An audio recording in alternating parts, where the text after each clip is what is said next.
Good morning, everyone. Today we have a special Ministering Over Fostering episode, and I would like to formally introduce my husband, Lewis. Hi, Lewis. Hey. How's it going? How's it going, ladies? Good. It's Good. Dope Cafe with us in person. That is right. The cinnamon roll guy. That's what everyone calls me, Mr. Sweet Dough or the cinnamon roll guy. Rarely is it Lewis. Well, Lewis, we're going to jump right into some of these questions that we have for you. I'm sure there's so many people wanting to know more about you. So go ahead and give us a brief introduction of who you are and what you want to tell us about you. All right. Well, my name is Lewis Hohl. I own Sweet Dough Cinna Rolls, small family business. Started in 2016. Small family business meant that I wanted to get away from corporate America, and I wanted to do something that incorporated the family, freed up some of my time to be with them, and gave me decisions or the freedom to decide how my days go. I just wanted to work for myself and see how that went. So we started that a little while ago, and me and my wife, Lakeisha, decided also to add to the family. So that was a major decision that happened along with starting Sweet Dough. So we had a lot of life-changing events happen all around the same time. In 2017, 18, it was a lot of things changed for us. So yeah, so now we've got a big family, big businesses that we're trying to establish. So yeah, I'm here to let everyone know my journey and the steps that I took to accomplish this, and hopefully help anyone else out there that is maybe on the fence, fostering, adopting. Maybe they want to know more from a man's, standpoint. So that's what I'm here for.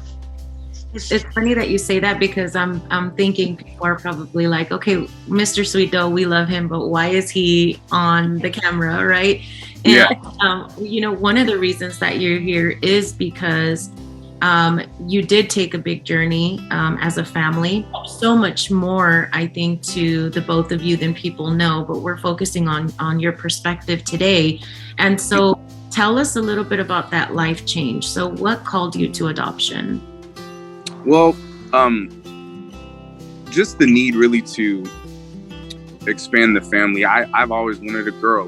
Me and my wife we have 4 boys, and as a man, that soft spot in your heart really, in my opinion, and this may not be true for every man, but in my opinion, that spot can only be filled by, daddy's little girl. And it's not something I needed. It's just something that I've always wanted. I've always admired my father and my sister's relationship, growing up. She'd always sit on his lap. She was just his little doll. So I've always admired that. And with the boys, we had the boys, and it's different. It's different. It's not bad at all, but it's different. And just that need, at least for me, to fulfill that hole, I said, hey, look, my wife can't go through any more pregnancies. She's had multiple C-sections, and it's just not safe for us to try again. And it's, as selfish as I wanted to be, I love my wife more than my own desires. So we made a decision together to not do it, to keep her safety above all. So that left us with a decision and with a hole still there that needed to be filled. So we talked about adoption. We talked about all of that. I worked for a company, worked for Chase, and they had a program available that would help us, financially with adoption. We just decided to do the fostering route. It just seemed like a streamlined way of maybe getting it done. And so that's the route we chose to do several years ago when we decided to expand our family. it's just so funny because when he brings up filling the void, and I think for me, having 4 boys, I never knew what that void really was, because I'm like, oh, what do you mean? Like, the boys are always around me, right? Like they're always calling mom, mom, mom. But for him, now seeing him with the girls, it's completely different. Like, he has those girls going up to him, asking him for everything, you know, showing him everything that they're proud of. So I completely get where he's talking about. Yeah.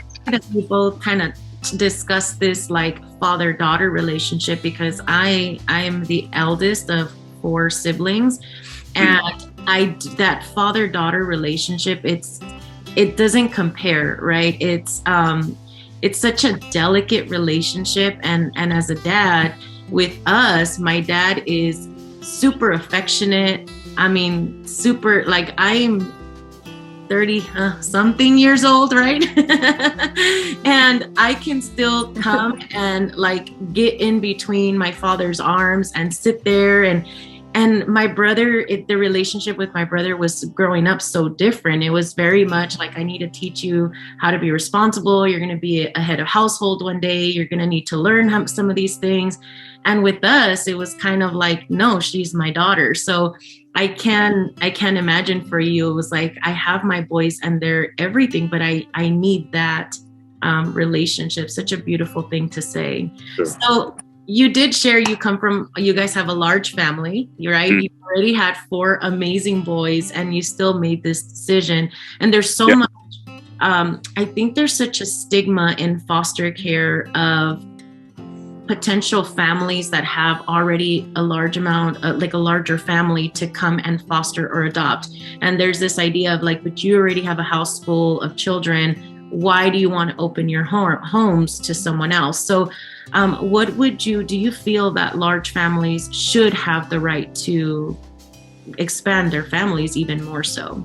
Oh, yeah, definitely. I don't think anyone should be limited because of the number of children they have in their household. I mean, that's in essence measuring someone's ability to love, you know, like there's no cap on love. So if your house is big enough, your heart's big enough, why not? So yeah, no, just because you have a big family, I definitely don't. And I know that starting off, it was a little bit more difficult for us. There were some hurdles in the way, and you know, the agencies wanted to side with families that maybe didn't have as many kids, and so I will say that, like, if you do have a lot of kids already, I believe that you're gonna be kind of a little bit at a disadvantage, just a little bit. But then again, it depends on, you know, how well you present yourself, how well you present your family.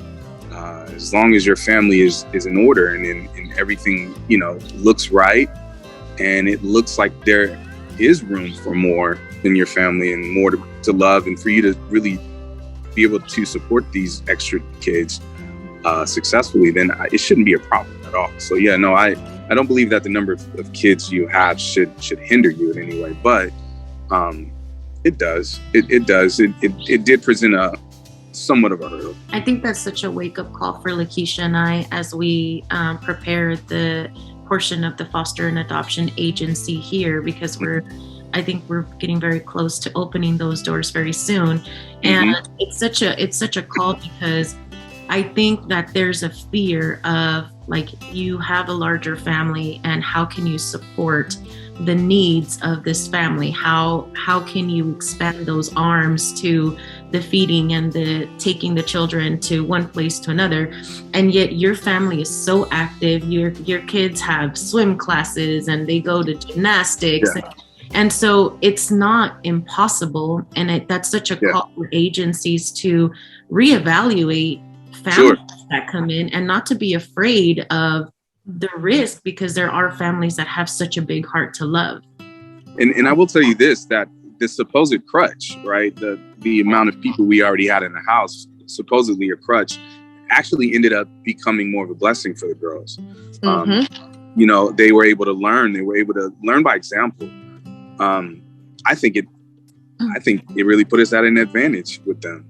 because, there were some behaviors there. I won't go into specifics, but there were some behaviors there that I think would have been exponentially hard to overcome if we didn't have examples. We didn't have kids in the house. And they may not know this, but they helped. The boys definitely helped with the girls, just from doing what we taught them to do already. They provided, an adequate example of what to do, what time dinner is. This is how you are supposed to speak at the dinner table. This is how you're supposed to interact with other people. Yeah, this is how you're supposed to interact with each other. And they saw that family dynamic. And I really think that that's something that really helped us, with the girls kind of progress past some of these behaviors that they came with. I was going to say, even being an example, the vocabulary was very minimal. They joined us, and then to now come into a home where there's 4 boys and they're just talking and requesting all these things. Like, they had no reason to be quiet in this home. Like, they learned very quickly how to use their words to request what they wanted. Definitely. Yeah. They're definitely not quiet anymore. That's no. Not at all.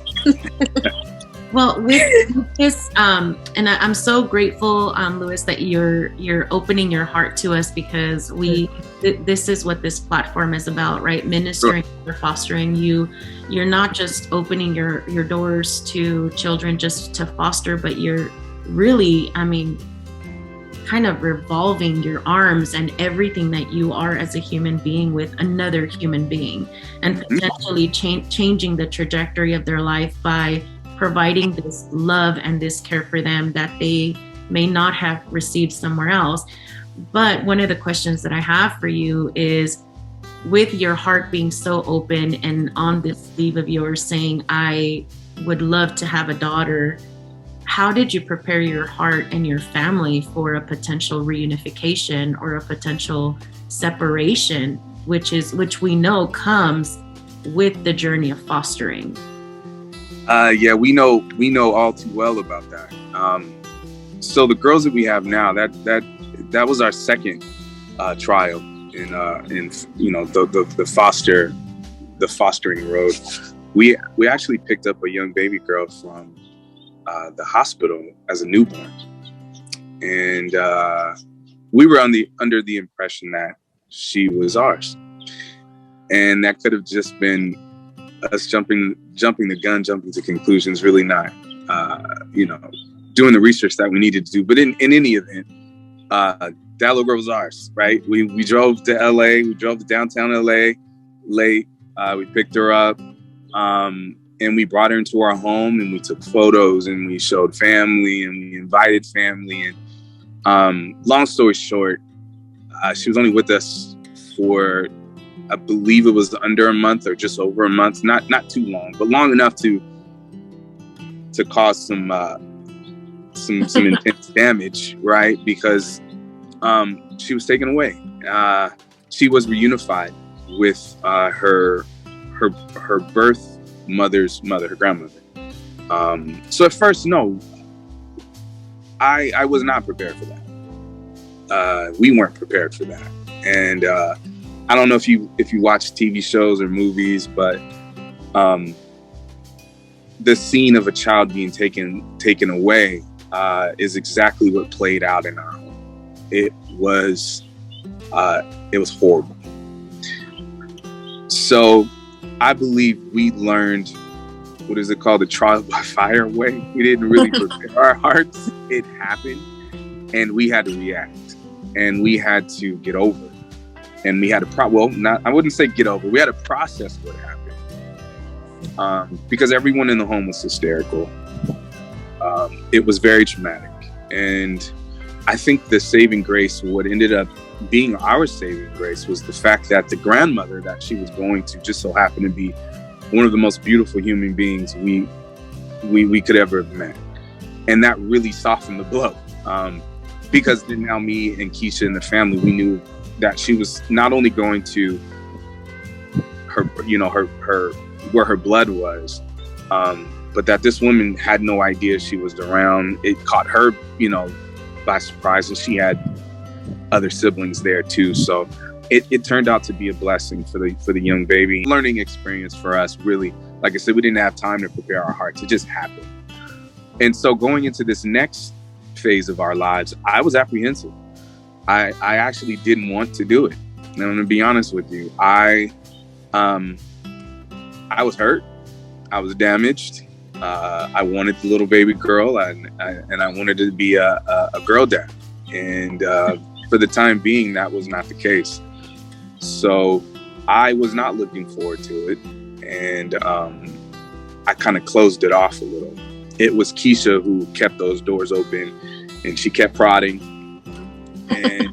and she kept just planting those seeds. And she brought the case to me one day.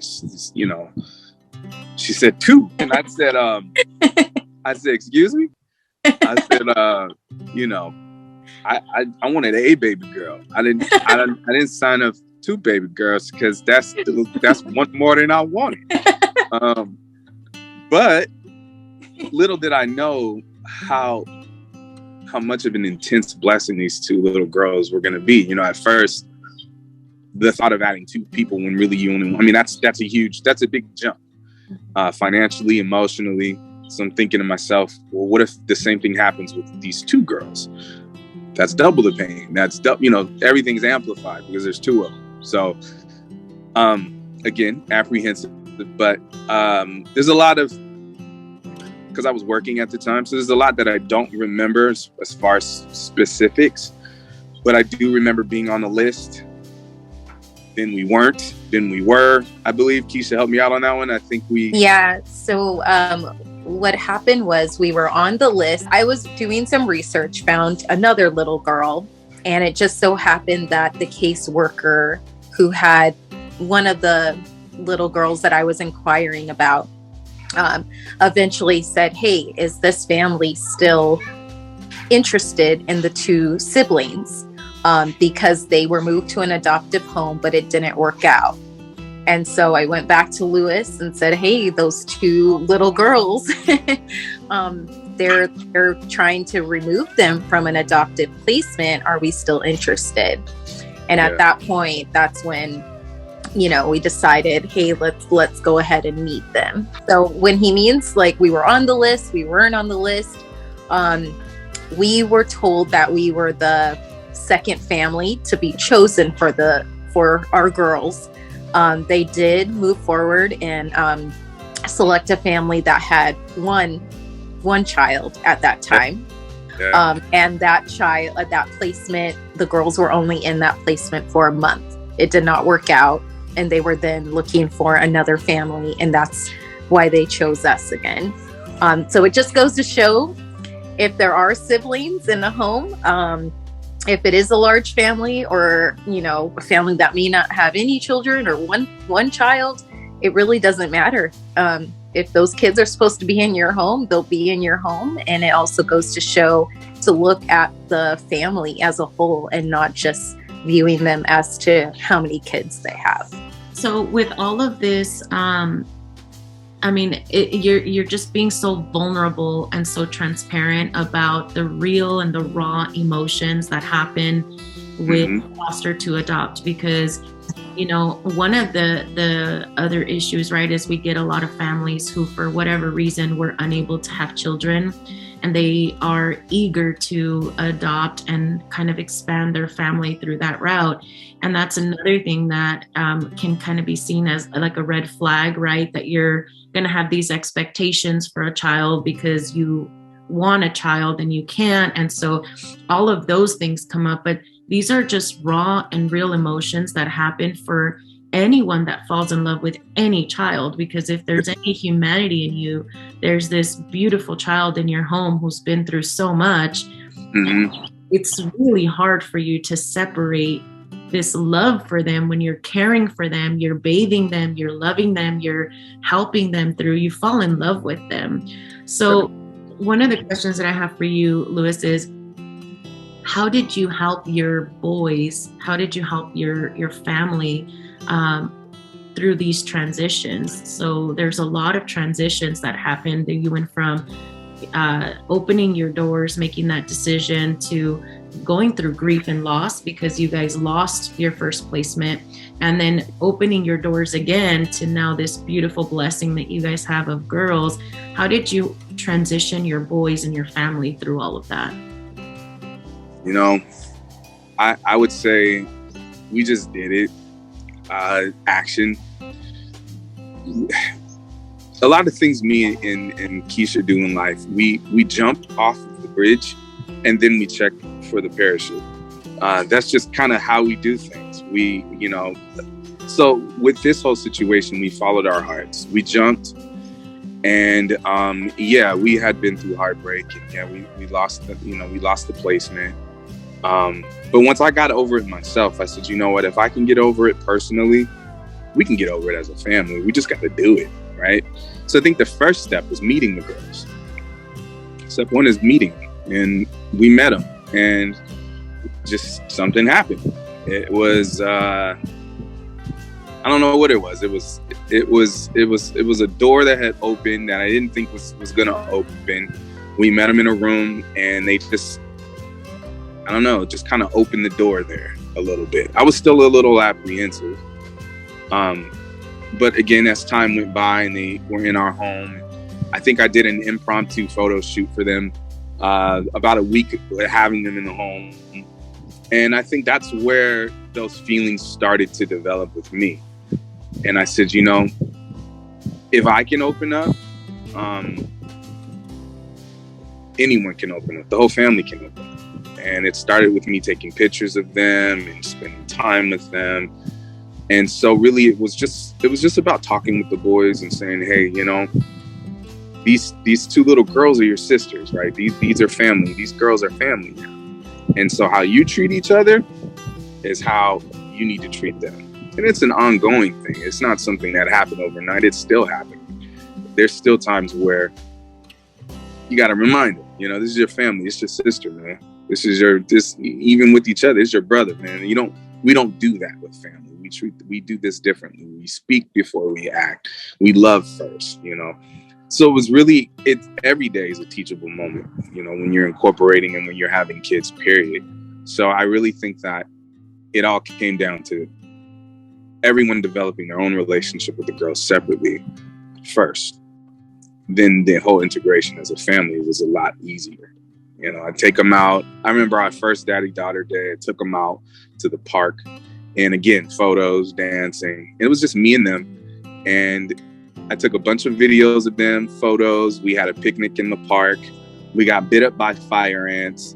Then we walked all the way to Panera Bread, which is probably a 45-minute walk. But I threw them in a wagon, and we literally walked all the way to Panera Bread. And we had lunch again, and drinks, and we walked home. And I have a bad memory, but I'll never forget that. That's something that is burned into my memory forever.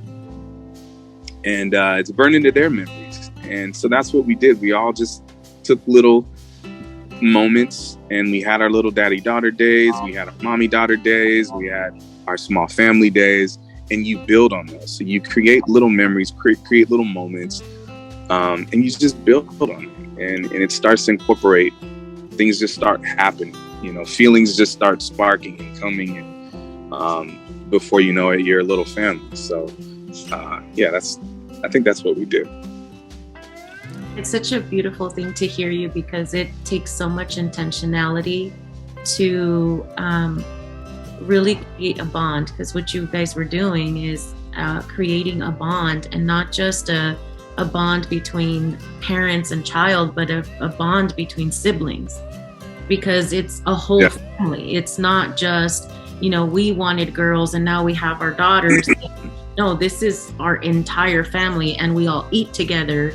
And, you know, that's one thing that Lakeisha and I, just from being out in the social working field, those little things that people don't understand why they're so important, such as sharing a meal together. You know, if it's bath time, it's bath time for everyone, right? Like, it's the routines of getting them adjusted to how your family works and how that adjustment goes through. And so those are some just very pivotal moments that it takes so much intentionality because you have to work hard at it. It's not easy. Bonding doesn't just happen from one day to the next. No.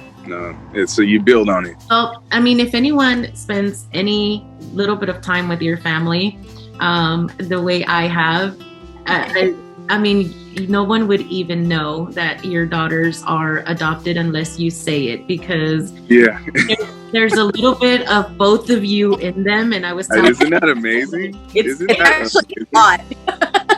It's amazing. There's character there.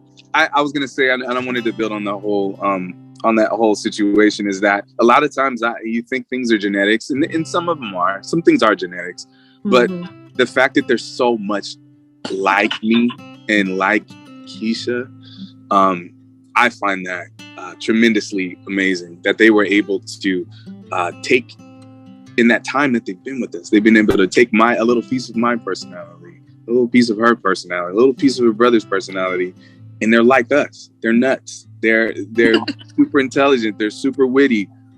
They're super funny, and it's, you know, I'd like to believe they got it from me, but we'll see. They did. I was just gonna say, like, you know, I feel like our story, we're not the only story of just adoptive families who I've spoken to, and I hear that, oh no, you know, he or she acts just like us, or you know, they even start looking like the adoptive family, and I just think that's amazing. It just shows it's all a part of God's plan too. Oh yeah, definitely. Yeah. And I know one of the big reasons why too, Louis, we wanted to bring you on today is because for some reason, this decision of a potential adoption is always harder for a father. For some reason, it's always more the foster mother who's very highly involved in the process, and you know, foster mom is the one that's handling all of the day-to-day, all of the communication. And I have seen some very active fathers, but it's a little bit less that you see an active father. And so if we have fathers here who are a little hesitant, or are a little nervous of this process, or have some worries about how they're going to be as a father to a child that comes into their home, what is some of the advice that you can give to some of these fathers that might potentially hear your interview, and maybe that's the motivation they need to go through with this decision?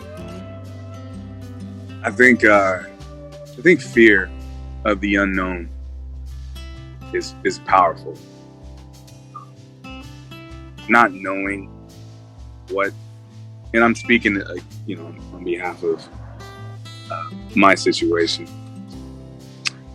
Fear of not knowing what happened to the child, what they've been through, if that's going to carry into your home. You know, men, typically we are the protectors of our home. We guard our home, that this is our sanctuary. These babies are under my protection. And so as a man, when you let a foreign entity into your home, there's always going to be that fear, right? What am I letting into my home? But then on the flip side is, if you're a strong man and you believe in God, and you have a lot of faith in God's ability to guide you, I think that those fears can be squashed fairly easily, because sure, you don't know what you're bringing into your home. You don't know what spirits, what behaviors, history, right? But I know that from my standpoint, my family was already established. The bus was already driving, right? The bus was already in motion. And all I simply had to do was grab these two souls and walk them on the bus. And if you think of it in terms of it just being that simple, instead of complicating it with fear and with what ifs, you're just bringing these two girls onto this bus that you already have rolling. And then you go from there. You work on it day to day to day to day. sometimes we as men, we think too much into the future. Or what if this happens? What if this happens? But I had to tell myself, this is a day-to-day transaction. These little girls are going to get on this bus, and every day we're going to work on staying on this bus, and we're going to work on this family bus going in one direction. And I really think that as a father, that fear is going to be there. It's just natural. But allow yourself room, right? Allow yourself to grow and to take on a challenge, really. That's really what it is. And just to be that backbone that everyone needs, that glue, right, for the family. And that's what I have to do as a man of the house. I have to be the glue. So when I see the girls getting into it with the boys, or I see the boys getting into it with mom, or mom getting into it with the girls, or whatever the case may be, I've got to try hard to be that spiritual glue that says, hey, we don't do that. This is how we do this better. So my advice would be, as a man, open your heart. Don't be so stone-faced. And don't be as fearful. You don't need to be that fearful. It is a new thing. It is a foreign thing. But it becomes your thing after a while. I was going to say too, to add to Lewis, for guys not to be afraid to be silly. One thing is that I love about Lewis with the kids is he will get on the ground. He will act just as silly as they act. Yeah. So, he's a good role model. Like, he'll show the kids how to behave, like he said, right? What to do, what not to do. But then it's okay that he's down on the ground playing cars or Barbies or building a fort and watching a movie with the kids. And I think that's what we need to see more of inside of our homes, for sure. Giving the kids permission to be kids, because what we know from some of the experiences we've had and what we've seen is that sometimes these kids don't even know what it is to play with toys, what it is to how to appropriately even play with toys, right? If no one has ever taught them, they haven't learned the skill of play, or the permission to laugh, the permission to run around. And I was telling Lakeisha, there's this video that I saw of you, Lewis, where I don't know if you guys are doing filters or something with the phones, and just hearing the kids' laughter in the background of just how funny it is for them. But I think it's so important for, as a couple, that you become this tag team to really kind of bridge in those gaps for your family, because there's going to be areas where your girls are going to need extra love and extra attention, but then you also have your boys that are going to need that extra love and attention as you're going through all of these transitions. And how do you do that? Well, you do it together, and you do it, like you said, day by day as you're walking through these transitions. So anything else that you have for us, Lewis, from this journey that you would like to share with us before we get ready to close out this amazing interview? I would say, try it. You'll like it. Really, open your heart up. Try it. Try new things. It's not easy. I'm not gonna lie to you and say it's easy. It's not easy. Nothing worth doing is gonna be easy. There's gonna be some work involved. But I just look at the finish line really with these girls, and how much we've been able to help them, and how much they've been able to help us. And it's something that I couldn't imagine my life without these girls right now. So it's one of those things where, if you're like me and you were, afraid and you were apprehensive and you really was just scared of the unknown, it's going to be scary. It's going to be hard, but it's worth it. It's well worth it. So, open up your lives, open up your hearts, and add someone and help change their life, because I guarantee you they will change your life. Yeah. Definitely.